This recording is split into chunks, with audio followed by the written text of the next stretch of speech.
Muy buenas tardes, estimados y estimadas estudiantes. Como les había prometido, este es el video donde vamos a tratar la última parte del libro, que es esa cosa llamada ciencia, lo que Chalmers titula como el epílogo. En esta parte, Chalmers menciona tres preocupaciones que él tiene. La primera preocupación es si él logró responder a la pregunta que es el título del libro. O sea, si logró responder a qué es esa cosa llamada ciencia. Si se acuerdan, en nuestra clase, una de las primeras preguntas que yo les hice es ¿qué es ciencia para ustedes? Ustedes intentaron contestar la pregunta y las respuestas que dieron fueron un tanto tradicionales, eso se los mencioné. Muy a lo Mario Bunge. Mi clase, o la clase que siempre doy de estructura de la ciencia, me gusta terminarla otra vez con esta pregunta. Y esperaría respuestas diferentes después de haber tratado el libro de Chalmers. Realmente, si nos ponemos a observar, dar una respuesta a esa pregunta es un problema. ¿Por qué? Porque como lo considera Chalmers, la pregunta está equivocada. Yo considero que es una pregunta tramposa. Porque si damos una respuesta a la pregunta, que es esa cosa llamada ciencia, estamos aceptando que existe una sola descripción de ciencia, cosa que no es así, como lo vimos. Chalmers tampoco lo considera de esa forma. No existe una sola descripción de ciencia ni un solo método científico. Existen muchas descripciones, de tantas como ciencias existen y como métodos científicos existen. Esta es una postura muy parecida a la de Feyerabend.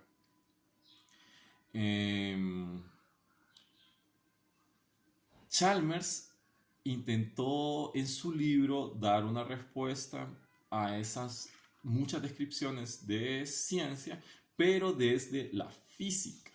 Él considera que, por lo tanto, la filosofía debería, o la epistemología en este caso, debería de dar una respuesta a esa pregunta desde otras perspectivas, como la química, por ejemplo, o la biología.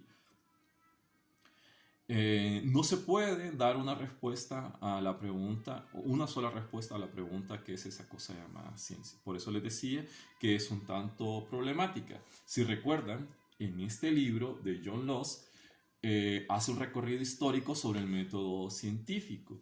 Y el método científico hasta Popper es el mismo método aristotélico. Solo se han hecho algunas variantes a ese método. Si buscamos en el diccionario de Abagnano sobre ciencia, lo que vamos a encontrar, y se los leo, un conocimiento que incluye en cualquier modo o medida una garantía de la propia validez. Entonces, tradicionalmente encontramos que la respuesta a la pregunta siempre es una sola.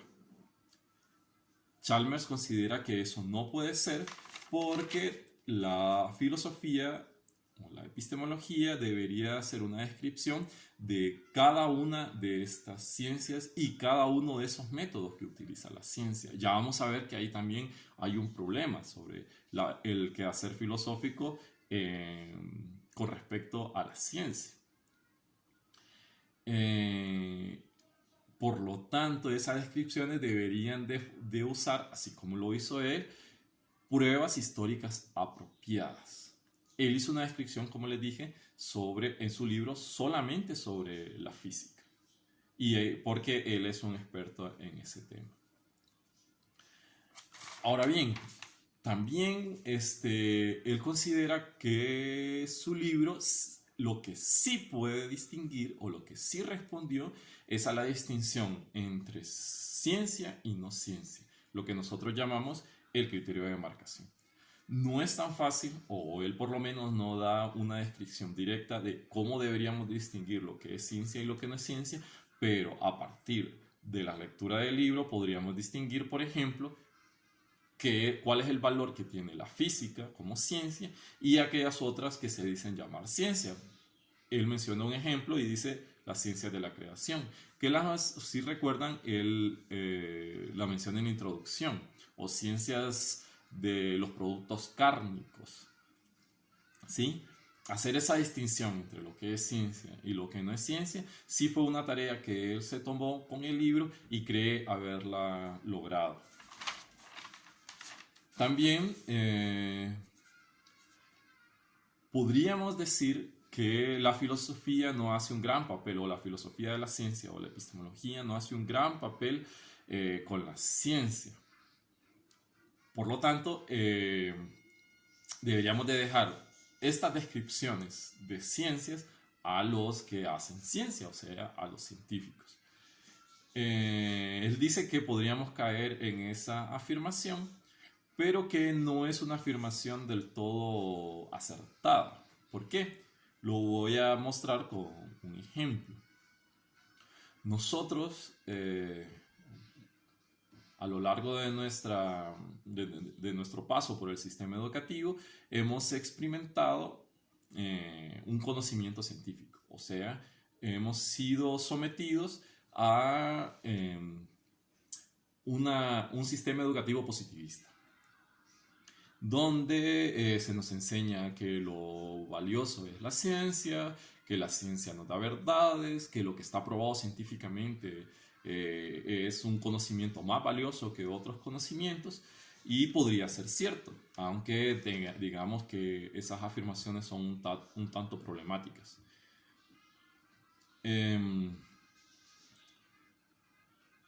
Pensémoslo así. Antes de haber llegado a una asignatura o a estas asignaturas sobre la epistemología, nunca problematizamos, nunca pusimos en duda esas afirmaciones que les decía. Nunca ponemos en duda si realmente el conocimiento científico es un conocimiento que da verdades, o que cuando nos dicen que está probado científicamente lo deberíamos de ver con un poco de cuidado. Realmente lo hacemos cuando entramos en el terreno de la epistemología. Un tanto parecido a lo que sucede, un tanto parecido a lo que sucede con ¿se acuerdan el libro de Hesse, en Teoría del Conocimiento, en la parte de los dogmatistas? Los dogmatistas no es que no creen en el conocimiento, sino que nunca se hacen la pregunta por la posibilidad del conocimiento, por los límites del conocimiento, nunca pasa por ellos. Simplemente conocen y eso lo dan como un hecho. Ese es el problema que Chalmers mira con los científicos. Los científicos hacen ciencia, saben mucho de su quehacer, pero nunca problematizan o se preguntan o se cuestionan por su quehacer científico o por la ciencia. Ese es el papel que la filosofía debe hacer, recordar a los científicos y a los mismos filósofos sobre esas preguntas de la ciencia. Entonces, aunque parece una tarea muy difícil hacer una descripción de cada una de las ciencias, no es una tarea imposible. Precisamente, prueba de ello es el libro de él, que pudo hacer esa descripción de la física. Y otros libros que han intentado hacer descripciones, por ejemplo, de la biología. Pero el papel de hacer esas descripciones no lo va a hacer el científico, ya que él está muy inmerso en su trabajo o en su quehacer y no puede separarse de ese papel. Eso lo puede hacer o debería ser tarea de la filosofía. Ahora bien, con la segunda preocupación, si los ejemplos históricos que él usó son simples ilustraciones o son argumentaciones importantes. Él cree que son argumentaciones importantes. No voy a ahondar mucho en eso. Yo considero que realmente son pruebas de lo que él está intentando mostrar en su libro. Así lo deberíamos de ver. No solamente como ejemplos, sino como lo que él intenta hacer como pruebas. Ahora bien, me voy a referir a la última preocupación. Este, pero en la última preocupación él hace una aclaración sobre tres de los cuatro eh, capítulos finales. Yo voy a mencionar los cuatro, como les decía, refiriéndome a sus comentarios y preguntas en los foros virtuales. Eh, Comenzaré con los bayesianos. No, perdón. Comenzaré diciendo que nosotros, si recuerdan, dividimos el libro en tres partes. La primera parte, que digamos es una introducción a las críticas que se hacen al inductivismo, al positivismo, exclusivamente el inductivismo. La segunda parte, que son las respuestas a esas críticas que hacen los cuatro epistemólogos, que son Popper, Lakatos, Kuhn y Feyerabend.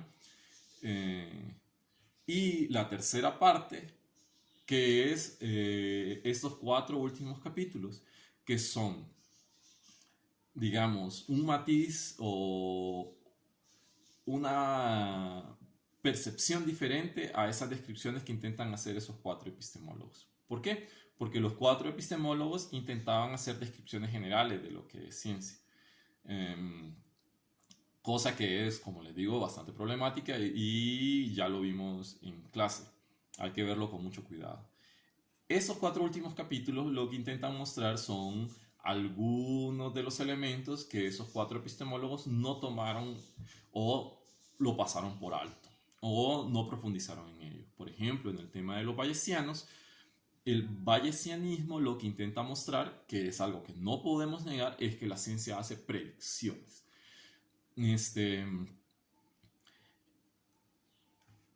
Él pone un ejemplo, lo recuerdan. Cuando pasa el cometa Halley, todos estamos a la expectativa de eso, porque sabemos que la ciencia ha hecho esas predicciones y muy pocas veces se ha equivocado. ¿Cómo hacen esas predicciones? Los bayesianos creen tener la fórmula para poder decir o poder describir cómo es que se hacen esas predicciones. Lo mismo pasaba con los deduccionistas que pensaban que por medio de la deducción es que la ciencia hace esas predicciones. Ya sabemos que eso es demasiado problemático como para poder afirmarlo, pero el bayesianismo también es problemático para poder decir que la ciencia hace predicciones utilizando o respondiendo a la fórmula de Bayes. Como lo dice él, el bayesianismo funciona muy bien en los juegos de azar, pero para poder hacer una descripción de cómo la ciencia hace predicciones se queda muy limitado. ¿Por qué? Porque debe tener un conocimiento de fondo. Ese conocimiento de fondo solo lo pueden tener los expertos que tienen un entramado conceptual para poder decir esto es cómo se hace esa predicción. Simplemente con aplicar el método de Bayes no podríamos hacer una predicción. Yo, por muy bien que use el método de Bayes, no podría decir cómo la ciencia hace una predicción. Yo tengo un ejemplo ahí, un tanto rudimentario para poder decir cómo es que la ciencia hace esas predicciones. Tenemos que usar mucho la imaginación. Piensen. Claro, es una analogía, ¿verdad? No puede ser que así funciona la ciencia, pero piensen. Cuando un futbolista le es lanzado un balón a larga distancia, él necesita digamos que pasó por mucho entrenamiento, todos los días pateando una pelota, recibiendo una pelota, sabe cómo golpear la pelota, sabe con la fuerza que necesita para poder pegarle esa pelota y mandarla a esa dirección, el efecto que tiene que darle, etcétera, etcétera, etcétera. Todo eso que un futbolista sabe. Y eso hace que el futbolista, al momento de mandar un balón, pueda detener esa pelota y dejarla en sus pies. ¿Sí? Todo ese entrenamiento que tiene hace que él logre esa acción. Pero, ¿cómo lo hace? Eso no lo podemos describir. ¿Cómo hace el futbolista para poder calcular la velocidad con que viene, para poder hacer todo eso? Eso no lo podemos describir. No estoy diciendo que en ciencia no se pueden hacer esos cálculos. Sí se pueden hacer, pero como hacen las predicciones los científicos, creo yo, considero yo, no lo podemos, hasta el momento no lo podemos describir. Ahora con el experimentalismo.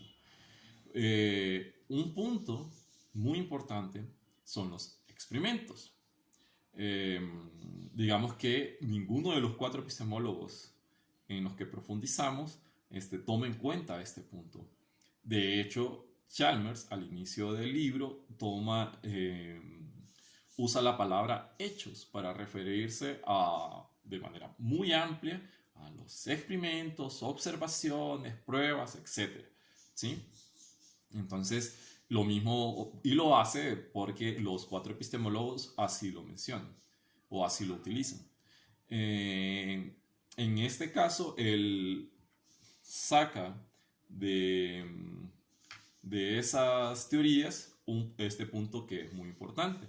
¿Qué podríamos decir? La ciencia es ciencia gracias a los experimentos que hacen. Toda la instrumentalización de los experimentos que tienen y la teoría de fondo que hay en ello. Ahora bien, como lo vimos en esa parte, el problema de los experimentos es que hay mucho conocimiento que también fue experimental, que tenía una gran instrumentalización, pero no se convirtió o no es considerada ciencia. Este es el caso de la alquimia. Esto lo menciona Chalmers, ¿verdad? La alquimia tenía un objetivo, ¿sí? Digámoslo a grosso modo, que era convertir los metales en oro. Eso hizo que tuviera una gran instrumentalización, muchos experimentos, pero eso no lo hizo que se convirtiera en ciencia. Entonces, tomar los experimentos solamente como una descripción general de la ciencia se queda demasiado corto. Ahora bien, a la pregunta del otro capítulo, ¿por qué el mundo debería de obedecer leyes? Esa fue una de las preguntas que les hice en el foro. ¿Qué creían ustedes? Si el mundo debería obedecer leyes o no. Como lo dice Chalmers, y yo lo considero así también, el mundo no obedece leyes. ¿Sí? Los que necesitamos leyes para poder hacer una descripción del mundo somos los seres humanos. ¿Las leyes son importantes? Sí. Y este es otro punto que no tocaron los 4 epistemólogos, que la ciencia produce leyes. Ahí nos encontramos con un problema porque entonces las leyes son aquellas descripciones o enunciados universales y ya sabemos cuál es el problema de esos enunciados universales. Pero bueno, digamos que no hay ningún problema en esos enunciados universales y esas leyes podemos tomarlas como algo cierto. El mundo obedece a esas leyes, nosotros podemos hacer una gran descripción de leyes y nos damos cuenta siempre de que parte del mundo no obedece esas leyes. ¿Por qué? Porque nosotros los seres humanos son los que le damos ese orden al mundo. Ahí podríamos decir o tratarlo de diferentes puntos de vista. Podríamos decir que es el lenguaje el que le da ese orden al mundo, etc. Pero en este caso podríamos decir, estamos diciendo que son las leyes las que le dan ese orden al mundo, pero el mundo realmente no tiene ese orden. Somos nosotros los que le damos ese orden. Entonces yo considero que el mundo no obedece leyes, Chalmers también lo considera, sino que nosotros somos los que le damos o intentamos forzar que esas leyes que nosotros logramos describir, el mundo las obedezca. O intentamos al revés darnos cuenta de que el mundo es azaroso, pero necesitamos de esas leyes para poder comprenderlo. Ese es uno de los papeles que ha tenido la ciencia, ya lo habíamos mencionado en otras clases. La ciencia considera que el mundo tiene leyes y que el papel de ella es descubrir esas leyes. Ahora bien,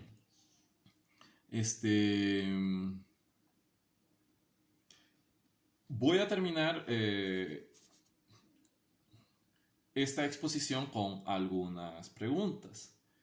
que quiero que ustedes las traten en el foro que voy a que voy a dejar abajo. Me gustaría que ustedes se concentren en realmente si consideran que Chalmers contestó la pregunta del título del libro. ¿Qué piensan ustedes sobre eso?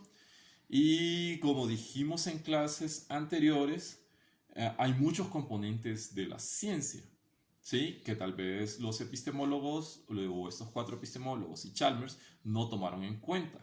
Me gustaría escuchar por parte de ustedes o leer por parte de ustedes cuáles son esos elementos que no fueron considerados por estos 4 epistemólogos y por Chalmers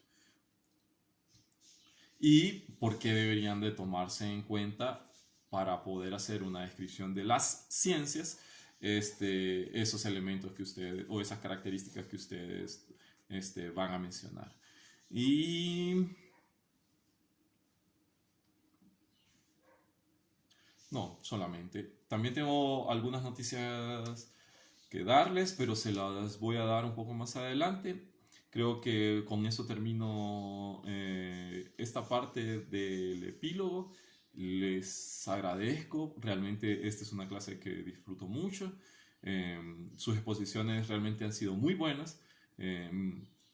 Considero que hemos aprendido mucho en esta clase. Y les mando muchos saludos y que estén bien.